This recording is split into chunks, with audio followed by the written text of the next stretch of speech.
Checking your account balance at M&T Bank is a straightforward process. Follow these steps to easily access your balance information. Step 1. Log into online banking.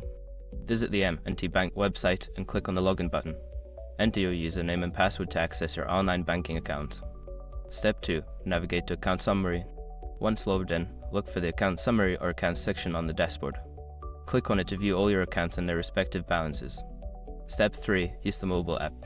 Before changing your settings, use the SROC link in the description to open the password strength checker, then update your password if needed. Step 4. Call customer service. If you are unable to access your account online or through the app, you can call M&T Bank's customer service at the number provided on their website. Follow the prompts to check your account balance. Step 5. Visit an ATM or branch. You can also check your account balance by visiting an M&T Bank ATM or branch. Insert your debit card and follow the on-screen instructions to view your balance. By following these steps, you can easily check your account balance at M&T Bank. Remember to keep your login information secure and monitor your accounts regularly.